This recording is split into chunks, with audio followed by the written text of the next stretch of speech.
So first, let me start with you, Bright Simmons. We have been reading the articles, well researched as always, that you have authored as far as this matter is concerned. You and Dr. Theo Champong believe that the numbers as posted by the finance minister are looking rather magical as far as the success rates of over 80% of subscription to the program is concerned. What's the concern really?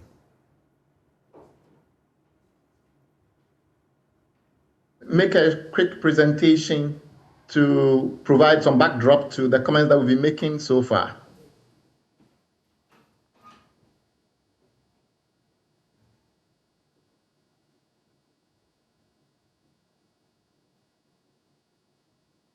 Hello, Bright. Yes, can you hear me? Because we have like just about less than an hour. Is it possible to hear you in the next maybe 5 to 8 minutes? You know, bring us the jugular as regards the real concern about the numbers. Yes, I'll try and be very brief. Okay, please go ahead. Okay, so I don't know if the screen is responding on your side. Are you able to see my screen? Right. Yes, please go ahead. Okay, so the key point is that in Ghana, we have debt of, first of all, we have to be very clear that when we talk about the debt in Ghana, we are not only talking about the securities, the debt that you can buy and sell, which is the bonds, the treasury bills, and the rest. We have other types of debts like the loans, the overdrafts, etc., etc. And if you add all of that together, it's way in excess of 250 billion a day. With the government's servicing of debt covers all of this. So when we are looking at the securities, the bonds that, and remember, we are not even at this stage touching the treasury bills. We're only doing the bonds. So the servicing of the bonds is what we are talking about. But that does not mean that if you restructure the bonds alone, you are out of your problems. There are other types of debt. So that's the first point. The second point is that we've got to a point where we're spending over 70% of all the tax revenue that we generate servicing the debt. And the government in its latest release suggests that had reached almost 85%. So the whole purpose of this exercise is to spend less of our tax revenues on debt, because we are spending so much of our money on debt that unless we're able to reduce the amount we spend, the country was going to shut down. That really is why we did this debt restructuring. We also now been told that we've got to the point where every time that they announce that the government has gone to the market to raise debt, and they come up with all these impressive numbers, 3 billion has been bought or 2 billion have been bought. What we're not being told is the people buying this debt now includes the Bank of Ghana doing a big chunk of the buying. So a lot of the so-called oversubscription in treasury bill markets and the rest that we're seeing actually involved Bank of Ghana stepping in because investors were not buying enough. We didn't know all of that. So the situation was very dire. And from the depth of sustainability analysis, we're going to get to a situation where in a few years, maybe 4 years down the line, we spend more than 100% of all the money we raised paying debt. The success of this exercise is dependent on whether or not that problem has been reduced. Are we spending all our money paying debt or not? So when you look at the current situation, this is what happened. This is a red intelligence graph that shows you how much of the debt that we had, the bonds, remember that we're only now talking about the bonds, were tendered in, how much the government wanted to restructure, how much of it was accepted, and how much of it was not. Now here the government's breakdown of how many individuals turned in old bonds to get new bonds. And the purpose of turning the old bonds to get new bonds is that the new bonds are cheaper for the government. Now, if you look carefully, you will see that the category A and B are just all individuals. The pensioners and the non-pensioners, they are all just individuals. And individuals hold about 20 billion. So from what the government got in total, about 75% of them did not do it. Then you go to the rest, which is, everybody else. And everybody else, going by the initial discussion that we had, you are talking of something in the region of about 110, 115 billion. Of that, they got 76 billion. So those are the numbers that you have to keep in mind as we get to the analysis. And the analysis is pretty simple. When the government went out to the market to do this, it wanted to tackle the bonds, not the other types of debts. So in the bonds, or among the bonds, 137 billion is what the government felt it needed to change the terms to reduce the interest rates and the pace at which it pays back the principal.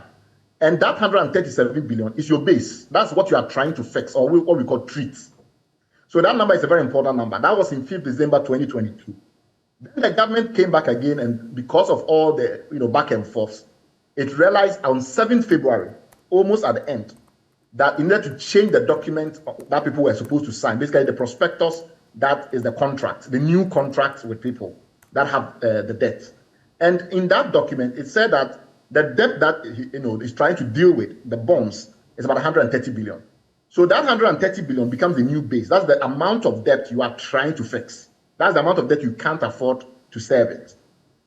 When the final participation then came in, when people had finally done everything on 10th of February, and then the government communicated back to us, they had reduced that number of total debt that they are trying to treat to something around 97 billion. Now, what we are saying is that these are gimmicks in a way. And it's nice to tell a good story, and it's true that this got then covered internationally. That suggested that the one had hit 85%. But the truth of the matter is that that was only because you reduced the total amount of bonds that you claim you now need to fix, or you are able to fix, which is what they call the eligible debt. So you only get the 85% if you don't use the final adjusted number, which is the 130 billion, but if you use the 97 billion. The reason why that is important is the whole purpose of this exercise is because we can't pay the debt. So if you're only treating a small percentage of the problem, then the bigger problem remains. So that is the key issue at stake. That 85% participation rate, it's a good-looking number, but it doesn't reflect the reality of how much debt the government felt at the end of the program, not at the beginning. At the end of the program on 7th February was critical to be treated in order for the government to be able to continue to service its debt. That's the argument that we are making. Secondly, and this is very critical, and it's surprising that when this matter went to Parliament, parliamentarians did not dwell on this issue. Part of the reason the government has given for, or actually the full reason the government has given for reducing the amount of bonds it wants to treat or it wants to restructure from 130 billion to 97 billion is that first, they discovered eventually that some of the debt that they wanted to restructure was not actually valid for this exchange. But we only know that only the pension funds were explicitly said not to be valid for the exchange. Everybody else was invited to bring in the old debt and get new debt. So if that is the case, and we take out the pension funds out, that is around 9 billion or so out, we are still left with way more than 128 billion or something like that, not 97. So the government then comes up with a second reason, which is that some of the bonds have now changed to treasury bills. But if that is the case, we need to be told the terms. How it can't be that almost 40 billion have all been changed to treasury bills, because our current treasury bill volume is about 57 billion. If we add that to it, that would mean our treasury bills volumes is almost now 100 billion. So it must be a very small proportion of it, or at the very least, it's not the majority. Secondly, the treasury bills are more expensive because they have shorter duration. I mean, for the government, they have shorter duration and they have higher interest rate.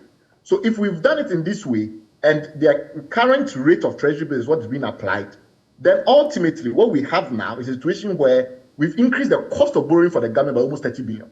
So somebody has to explain very critically to us which bonds have been, how much of bonds have been converted to treasury bills, for whom, for what reason, what was the interest rate on the new treasury bills, and what is the duration? Because that would tell us that if we don't calculate it properly, it will mean that by the time the government ended the debt restructuring, it actually increases debt burden, not saved. Because if it's true by pure calculation that we have changed 40 billion of bonds into treasury bills, reduce the average tenor from about 3.5 years to 1 year, which is what a treasury bill must be under 1 year, and increase the average interest rate from about 19% to 35%, because that's the average interest rate today, then the new cost to the government is almost 30 billion. So the savings that the government has made in this scheme, which is around 12 billion or less, it's actually less than by the time that we conclude the transaction. We've actually have increased government debt servicing by almost 18 billion. That's very dangerous. And we see that now international media is scrambling to try and interpret this by trying to put the two numbers side by side. This is Reuters' latest report. People are confused, really confused. Last critical point. The debt restructuring can be, whether or not it was successful, can be assessed on two key parameters. One was how quickly it was done, and number two is how much relief government got. And if you've seen my analysis so far, it appears government did not get much relief. And that is not surprising because this is the debt restructuring we've seen in the world with the lowest participation rate.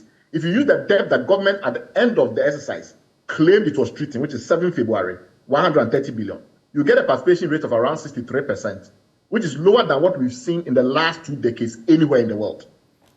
And the debt relief is very small. The positive side is that it was also the fastest we've seen in the world. So the government has traded speed for debt relief, and that's very, very, very critical.